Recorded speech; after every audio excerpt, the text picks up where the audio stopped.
Seconde partie de ce numéro de votre émission Invité Afrique consacrée au bilan de cette première phase de l'opération de recensement des Togolais de l'extérieur. Nous en parlons avec le coordonnateur du guichet diaspora au ministère togolais des Affaires étrangères, Safio Radji. Monsieur Radji, justement, pour cette opération de recensement des Togolais de l'extérieur, beaucoup de questions liées à la sécurité des données personnelles. Comment est-ce que vous vous y prenez pour garantir cette sécurité parce qu'il s'agit des données personnelles au Togo? D'abord, comme je vous l'ai dit, il y a une charte qui a été mise en place pour assurer cette garantie de sécurité et de sûreté des données. Et nous nous référons aux normes les plus élevées au niveau international, qui sont d'ailleurs dans notre démarche appuyées par l'OIM, qui est notre partenaire pour la mise en œuvre de ce projet, à la fois sur le plan technique et le plan financier. C'est vraiment l'OIM qui a porté ce projet auprès des autorités. Nous nous appuyons aussi sur cette expertise de l'OIM pour s'assurer que nous sommes vraiment aux normes les plus élevées. Et ça, son excellent professeur Robert Doucet a insisté là-dessus. Il faut que les gens se sentent en confiance en allant sur la plateforme. Et comme on a fait pour les élections, on a mis les sécurités les plus strictes qui permettent à la fois d'éviter pendant l'utilisation de la plateforme qui est les moindres couacs, les moindres soucis, les moindres blocages. Donc tous les dispositifs de protection ont été mis en place. Et puis je vous disais, quant à ce qui concerne même la sécurité des données, une fois collectées, on a fait le choix d'avoir un serveur autonome, complètement détaché d'Internet. Il n'y a aucune connexion Internet à notre base de données en tant que telle. Les connexions se font d'un ordinateur pour aller vers la base de données. Une fois que la connexion a récupéré les données dont on a besoin pour travailler, il peut aller travailler de manière autonome. Et la plateforme elle-même, elle a été créée avec une certaine autonomie. Et une fois que les données sont collectées, on les transporte directement vers le serveur sans utiliser Internet. Donc c'est ça aussi qui permet d'assurer le maximum de sécurité pour les données. Mais non, en termes d'accès, qui était aussi une des questions de sécurité, l'accès à la base de données revient exclusivement à l'autorité. Nous-mêmes, qui sommes les techniciens qui travaillons sur ce dossier, nous n'avons pas accès à la base de données. C'est ce qui a été mis comme règle au niveau des élections. C'est la même rigueur, la même exigence que son excellence professeur Robert Doucet a encore imposé pour être sûr que personne n'a accès aux données et donc il est sûr qu'il n'y aura pas d'intrusion qui ne puisse pas être tracée par lui-même. Prévu pour une durée de 3 mois, finalement, cette opération s'est étendue sur 4 mois. Safio Radji, comment le travail a-t-il été réparti au cours de cette opération? En fait, le plus gros du travail ayant été fait en amont, notre objectif pendant la campagne elle-même, c'est d'aller à chaque fois vers les parties prenantes, notamment les associations et les membres du Haut Conseil togolais de l'extérieur qui ont vraiment été les artisans de la mise en œuvre de ce projet avec nous qui sommes au niveau des services centraux et je mets un peu dans les services centraux tout le travail qui est fait par les ambassades et les postes consulaires. L'objectif, c'était de faire en sorte que toutes les demandes émanant des parties prenantes, on puisse les traiter le plus rapidement possible. Donc, pendant toute la période de 4 mois, l'équipe de mise en œuvre du projet était en alerte permanente. Donc, je lui ai dit, pour ce qui est de la helpdesk et de l'assistance en ligne, on était connecté H24. C'était ça le cahier de charge qui nous a été fixé. C'est de répondre aux attentes, quelle que soit l'origine et quel que soit le moment. Ce sont les recenseurs agréés aussi avec lesquels on a travaillé qui ont permis d'accélérer le processus puisque eux, ils récoltaient les formulaires qui venaient un peu de partout et se chargeaient de saisir ou de nous envoyer pour faire saisir les données au niveau de la plateforme. Donc c'est un peu ça, tout le travail qu'on a fait en dehors de la communication dont s'occupait notre ministre lui-même, son excellent professeur Robert Doucet, qui est un communicant qu'on ne présente plus.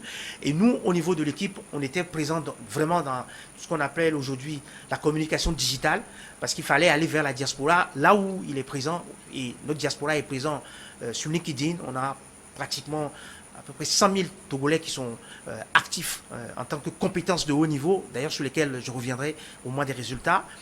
Dans les autres plateformes aussi, on a été présent pour vraiment diffuser l'information au plus près et c'est de ces gens-là qu'on a eu des retours en ce qui concerne le recensement. Donc notre travail, ça a consisté à animer le recensement, à rendre la plateforme disponible en permanence à avoir une assistance permanente auprès de la diaspora et puis aussi à donner un certain nombre d'informations sur la manière dont le processus se déroulait à travers les interventions qu'on a eues dans la presse, y compris celui qui a eu lieu le 7 juin, qui a été largement couvert par toute la presse togolaise. Alors, au terme de cette première phase d'opération de recensement, s'ouvre une autre qui est encore plus cruciale, c'est le traitement de ces données.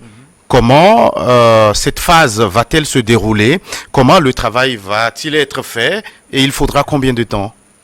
C'est un travail d'abord de technicien. Et je vais dire même que c'est d'abord un travail d'informaticien, de statisticien, parce que vraiment il est question de partir des données brutes pour regarder comment on peut faire des estimations pour donner un chiffre qui correspond le mieux possible à notre périmètre, à notre taille réelle de population de la diaspora. Donc c'est un travail vraiment de technicien et l'autorité, son excellence professeur Robert Dussert, a souhaité qu'ils prennent le temps nécessaire pour bien faire le travail. Parce que vous connaissez quand même un homme de rigueur, il veut être sûr, au moment où il va publier les chiffres, que les chiffres auront été vérifiés, maîtrisés, et j'ai même envie de dire que ce sera des chiffres qui seront certifiés. Voilà. Ça, c'est mon côté expert comptable qui le dit, ça sera certainement des chiffres qu'on pourra certifier. Donc ça prend du temps. Donc il faut laisser les techniciens faire le travail. Moi-même, en tant que responsable du projet, je suis impliqué, mais dans une seconde ligne, je ne suis pas en front là-dessus. Je fournis les éléments dont ils ont besoin pour faire le travail. Je fournis les orientations aussi en termes de stratégie pour pouvoir donner une vision qui soit proche possible de ce que j'ai comme homme de terrain sur la diaspora. Mais le travail, ce sont des calculs et des évaluations qui sont faites à partir des données brutes que l'on a. On laisse le temps pour qu'ils puissent aller vers le bout du processus et que l'autorité puisse être en situation de communiquer sur cette partie-là de bilan en fait du recensement. Donc c'est une partie institutionnelle qui sera mise en œuvre le moment venu. Je pense, si ce n'est pas fait début août, ça sera fait en septembre. Alors vous qui étiez au cœur de cette opération, ça voudrait dire que vous n'êtes pas en mesure en ce moment sur ce plateau nous donner une idée générale du nombre que constituent ces Togolais de l'extérieur? Monsieur Gaëtan, je suis habitué à vos pièges, mais là c'est plus qu'un piège.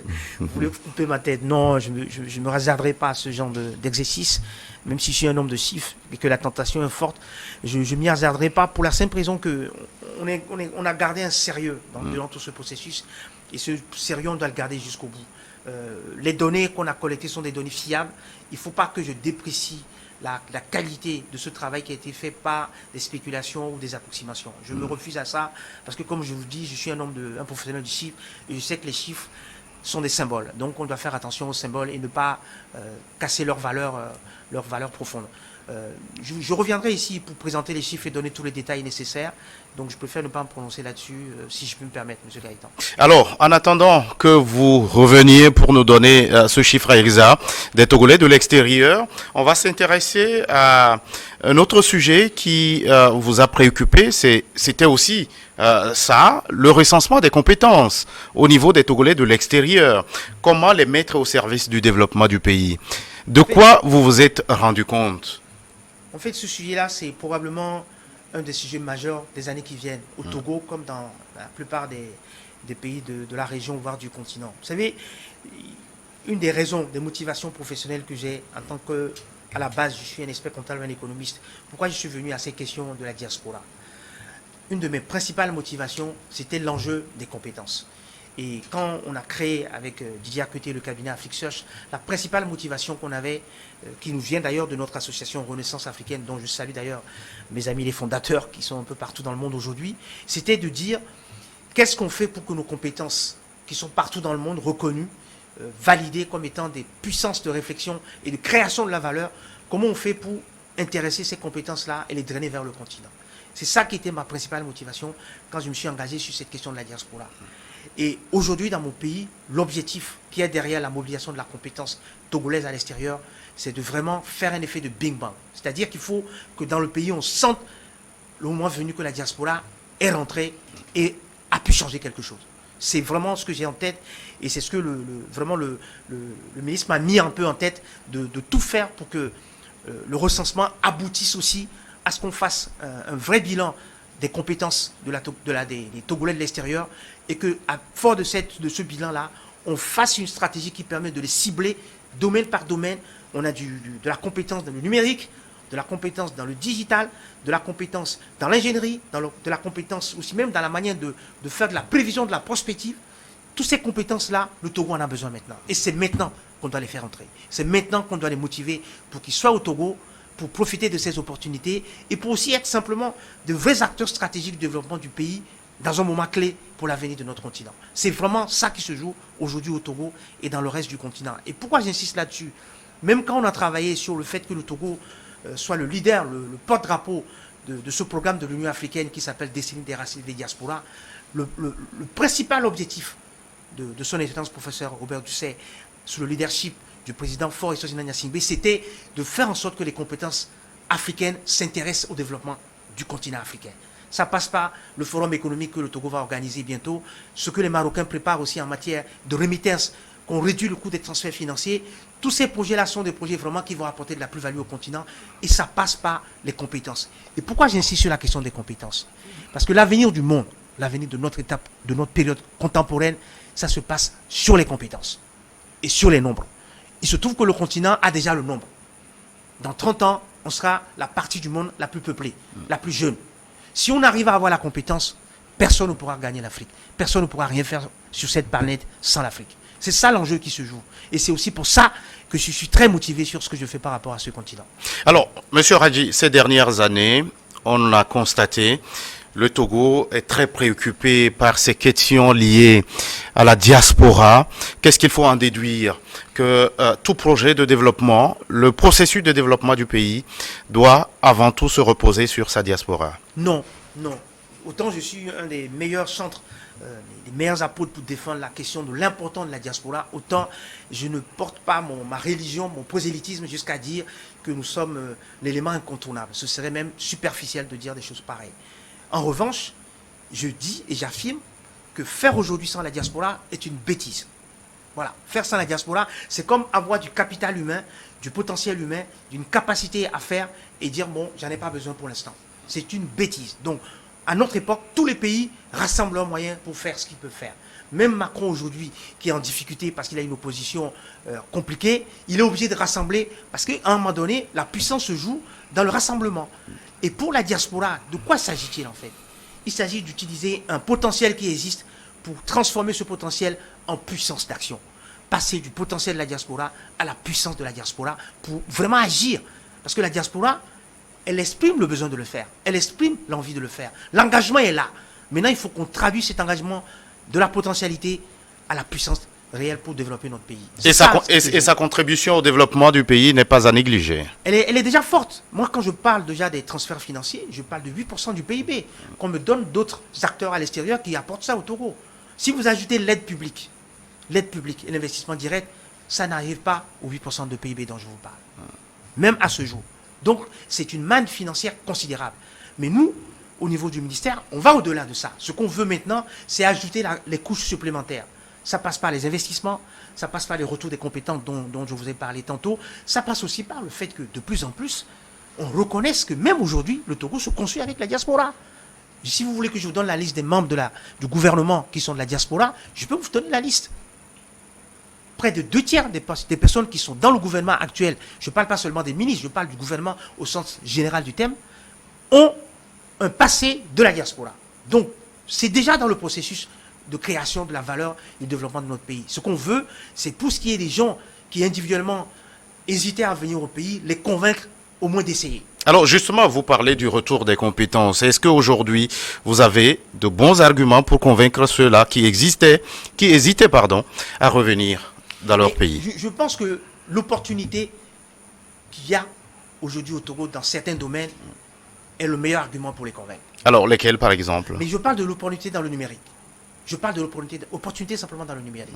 Il suffit de voir tous les projets qu'il y a dans le numérique actuel au Togo. Il faut vraiment ne pas vouloir saisir cette opportunité pour ne pas venir au moins essayer. Donc, moi, je parle simplement de venir essayer. Un homme d'affaires ou un homme d'expérience, venir tester certaines choses et regarder comment les résultats peuvent venir. Et à ce titre, le guichet diaspora est vraiment le témoin pour pouvoir traduire ce qui se passe aujourd'hui. Moi, je travaille actuellement sur des projets, jamais j'allais imaginer un jour que les membres de la diaspora pouvaient apporter ça au Togo. Je vais vous donner 2 exemples concrets. Un des rares brevets sur les fertilisants bio dans le monde est détenu par un Togolais. Il vit au Canada. Et ce Togolais est en train de passer par le guichet diaspora pour venir installer la première usine pour fabriquer ces fertilisants bio pour toute l'Afrique de l'Ouest au Togo. Ça, c'est des choses qu'on n'aurait jamais imaginé possible il y a quelques années. Et bien, ça se passe au niveau du guichet diaspora. Un autre projet aussi comparable. J'ai des gens qui sont en Chine qui veulent venir créer au Togo des pondeuses industrielles qui répondent à ce besoin d'arrêter d'importer un certain nombre de choses qu'on pourrait faire produire sur notre continent. J'ai les mêmes exemples que je peux citer dans l'immobilier. Des gens qui sont des spécialistes de la digitalisation, qui amènent des solutions clés en main. J'ai un jeune qui est d'ailleurs le propriétaire de l'annuaire sur le secteur privé togolais qui s'appelle Afrobase, qui a développé une plateforme qui s'appelle Cactus, qui fait de la digitalisation. Vous pouvez digitaliser votre entreprise en quelques mois. Donc ça, ce sont des choses concrètes que j'accompagne au niveau du guichet diaspora, qui montrent l'implication réelle de la diaspora dans l'économie, dans la croissance, dans la création de l'emploi. Je peux citer plein d'exemples, Togo Navette, enfin plein d'exemples sur lesquels actuellement nous travaillons, qui sont le témoignage de ce que la diaspora est déjà actif sur le terrain. D'ailleurs, le professeur Robert Doucet envisage de créer bientôt un réseau des entrepreneurs et des investisseurs issus de la diaspora pour aller encore plus loin dans le fait d'accompagner cette mobilisation de la diaspora au service du développement de notre pays. Safiou Radji, nous sommes arrivés à la fin de cet entretien. Auriez-vous un dernier mot avant qu'on ne se sépare? Mais si vous permettez, je vais d'abord passer un message très de rapidement. remerciement. Ouais, mais vraiment un message de remerciement au chef de l'État de ce pays, son Excellence Faure Sozinam Gnassingbé, et à mon ministre, le professeur Robert Doucet, son excellent professeur Robert Doucet, pour avoir fait confiance à l'équipe qui a travaillé sur ce projet de recensement. Je voudrais aussi remercier mon équipe et notamment mon collègue Monsieur Azilan, avec lequel on a vraiment investi beaucoup de temps et d'énergie dans ce projet. Et puis un grand merci à toutes les parties prenantes, le président du HTCE, Monsieur Atisso, l'ensemble des membres du bureau du HTCE, les délégués pays, les membres du corps diplomatique et consulaire, les associations, et toutes les personnes qui nous ont accompagnés dans ce processus. Merci. Un grand merci. Merci à vous, Safiou Radji. Le message est passé. Merci à vous qui êtes restés à notre compagnie. À très vite pour un autre numéro de votre émission Invité Afrique.